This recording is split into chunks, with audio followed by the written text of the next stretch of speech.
2026년 3월 25일자가 엄격한 재판소원 기준으로 혼란 막으려는 현재 권리구제 장벽 우려도 라는 기사입니다.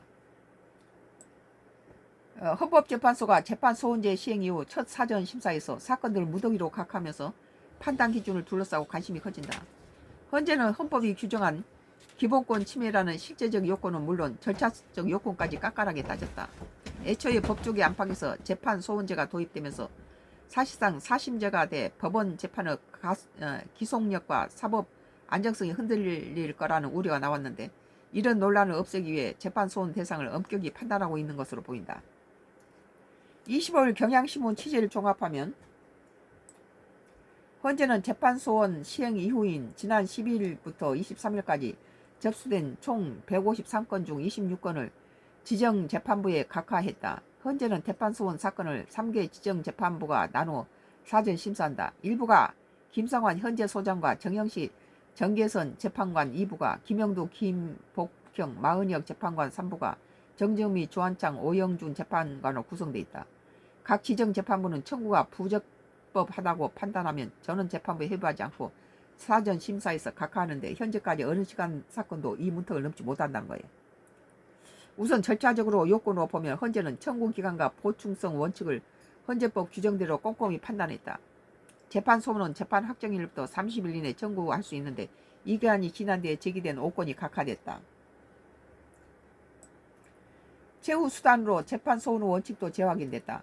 다른 법률의 구제 절차가 있을 때 이들 모두 거쳐야 한다. 헌재로 올 수 있다는 것이다. 이에 따라서 납북 귀환 여부 유족이 국가배상 청구 판결에 대해서 재판을 취소해달라고 제기한 사건은 대법원 사고까지 거치지 않아 각하됐다. 이들은 대리한 최정규 변호사, 원무법인 명곡은 현재 재판소원과 관련해 기준을 설정하는 단계라 예외의 여지를 두지 않으는 것 같다면서, 소위 사건 심판법에 따라 상고 이유가 법률상 명백히 인정되지 않는 사건인데도 헌재가 보충성 원칙을 형식적으로 적용하는 것은 부당하다고 말했다. 특히 헌재는 밑에서 잘라버린다는 거죠. 헌재는 법원 판결에 의해 기본권 침해가 구체적으로 소명돼야 한다는 점을 명시했다. 현행법 체포로 신체 자유와 평등권을 침해당했다고 주장한 청구인의 사건에 헌재는 재판 결과에 대한 단순 불복에 불과하다며 각하했다. 개인이 판결에 불만족하다는 이유만으로 재판소원 청구 정당성을 인정받기 어렵다는 뜻이다. 이와 관련해 헌법연구관 출신인 정기철 변호사 법무법인 발언은 헌재의 존재의 의미 자체가 단순히 억울한 개인에 대한 구제나 구체적 사건에 대한 개입이 아니다. 헌법에 규정된 기본권과 공권력이 어떻게 연관되어 있는지 따져보는 것이라고 설명했다. 이에 독일 연방헌법재판소에서는 재판소원 청구인이 법원재판부 때부터 기본권 침해와 관련된 주장을 했는지 이력을 살펴보기로 한다며, 그 판결에 대한 헌법적 평가를 하기에 앞서 절차적 요건을 모두 충족했는지에 따진 것이 기본이라고 했다. 현 추세를 보면 재판소원은 연간 5천에서 7천 건 접수를 될 것으로 보인다. 법조계에서는 향후 대부분이 기각되는 각하될 것으로 예상된다. 현재가 내세우는 기준에 따르면 재판소원 1호 접수 사건으로 알려진 시리아인의 강제 퇴거 판결 취소 사건도 청구 기한을 어겨 각하될 가능성이 높다. 그러니까 밑에서 잘라버리면 안 되겠네요. 이 Y기업 장회장으로 인해서 방배동 부동산하고 짜고 세입자하고 짜고 하고 날 36년 동안을 재판을 받고 있는 나는 하도 기가 막혀서 세입자 가지고 장난치고 그러니까 완도로 10일 전에 기촌할 때 세입자들한테 시세의 절반값으로 사는 날까지 임대를 올리지 않고 동결시킨 대가로 특약으로 이사 갈 때는 전세를 빼간다라는 특약을 걸었는데, 이것을 Y기업이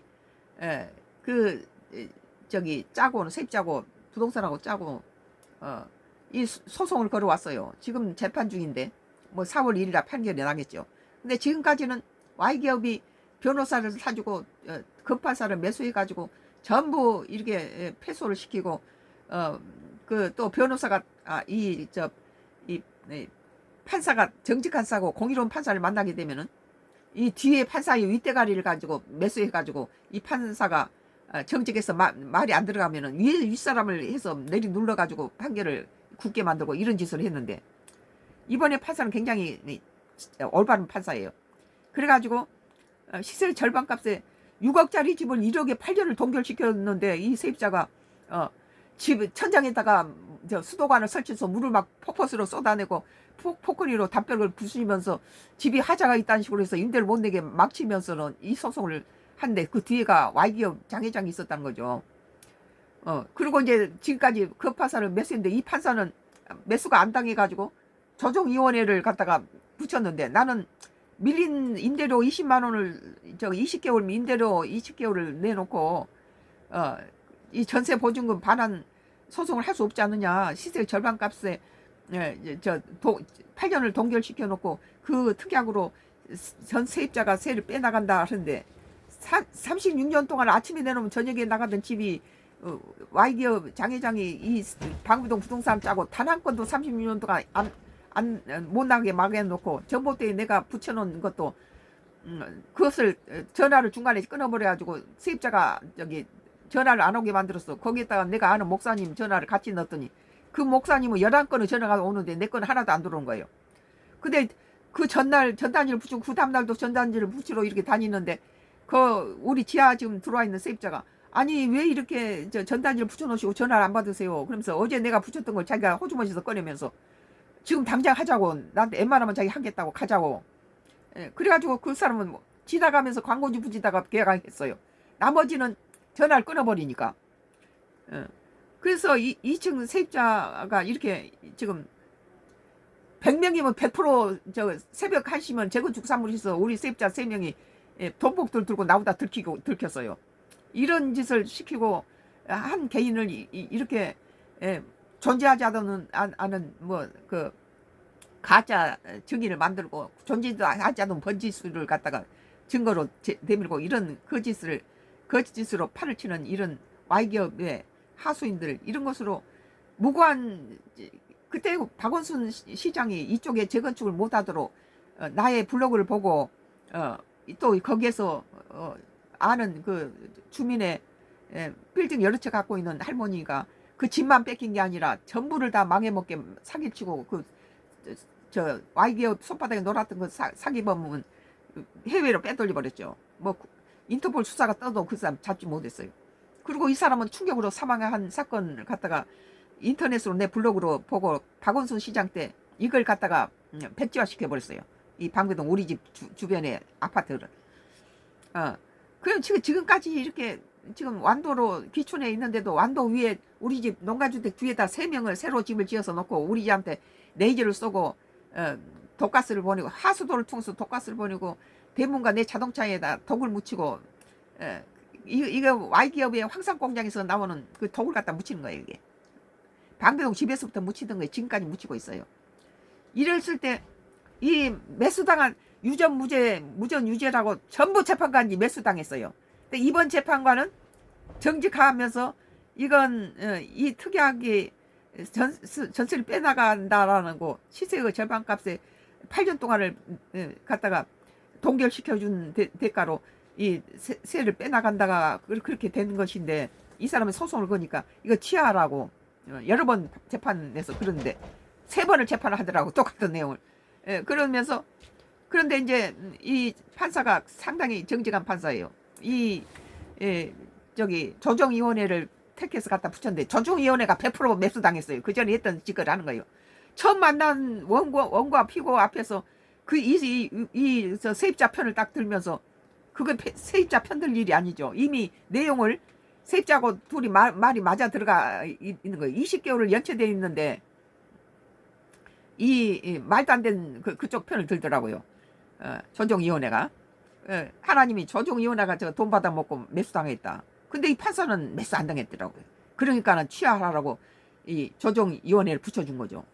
근데 Y기업은 우리를 그 지금까지 모든 부동산 3채를 다 망해먹고 친정 부모가 남겨준 마지막 집을 뺏으려고 지금 36년째 이 짓을 하고 있는데 돈은 얼마든지 줘도 드려도 좋으니까 우리 집 망하는 데는 돈을 얼마든지 써도 좋다고 방배동 부동산들한테 그렇게 했다고 뭐 한 집에 모여서 뭐 식사 대접하고 술 사주고 돈복도 나눠줬다는데 나는 안 갔다 어떤 부동산이 그러더라고요. 이런 Y기업은 묻지마 살인 등 디도스 사이버 테러 강원도 펜션 14명의 죽음에 연관돼 있고 뭐 우리나라 제1인 기업 아주 건전한 기업을 중국 자본하고 짜고는 이 저기 기업 사냥꾼하고 해서 그것을 중국으로 넘기려다가 지금 발목 잡혔잖아요. 그 언제나 우리나라 그 분야 1위 기업을 이 지금 Y기업의 재판에 대해서 억울하게 지금 36년째 뭐 46년 전에 그 집을 사서 10년 동안에는 주변 주민들이 당신 집은 어쩌면 그렇게 세입자들이 다 예의 바르고 좋냐고 시세보다 10% 내지 20% 싸게 주고 3면이 도로에 면한 코너집이다 보니까 다 각자 개인 문을 갖고 있고 또 들어오면 가능하면 올릴 때도 있지만 가능하면 세를 안 올리고 그렇게 10년씩 살고 집을 싸서 나가고 그랬어요. 그러니까 우리 세입자들은 주변에서 당신은 인덕이 많다고 자랑했던 세입자가 Y기업이 매수당하니까 새벽 1시면 재건축 사무실에서 돈봉투를 들고 나하고 부딪히면 기겁을 하더라고요. 이러면서 멀쩡한 천장에다가 수도관을 새로 설치해가지고 재판이 진행되는 동안에 자기가 질 것 같으니까 저기 집에 하자가 있는 것처럼 보이려고 천장에다가 수도관을 설치해서 하얀 실을 묶은 거 그대로 있어요. 그래갖고 천장에서 물을 쏟아지게 만들어서 임대를 방해치는 거예요. 임대 전세 보증금을 빼가기로 하고 기촌했는데 그것을 가지고 소송을 걸면서 3번을 걸면서 저기 취하라고 그러니까 천장에다가 수도관을 설치해서 물을 쏟아붓는 거예요. Y기업 장회장이 이름까지 밝힐까요? 이번에 4월 1일 날 재판 결과 보고 근데 그동안에는 이 재판관이 공의롭고 정직한 재판관이 걸리면은 그 위에 놈을 갖다가 상관을 갖다 매수해가지고 이 사람의 판결을 굳게 만들더라고요. 그래서 이번 판결을 지금 내가 주목하고 있는 거예요. 여기다 다 퍼뜨릴게요 인터넷으로. 이 장회장의 상호까지 난 이번에 다 퍼뜨리라래요. 오늘 경향신문 2022년 3월 25일자 경향신문 엄격한 재판소원 기준으로 혼란막으려던 현재 권리구제 장벽 우려도라는 기사에 대해서 썬가 크로스의 나의 정치 코멘트를 했습니다.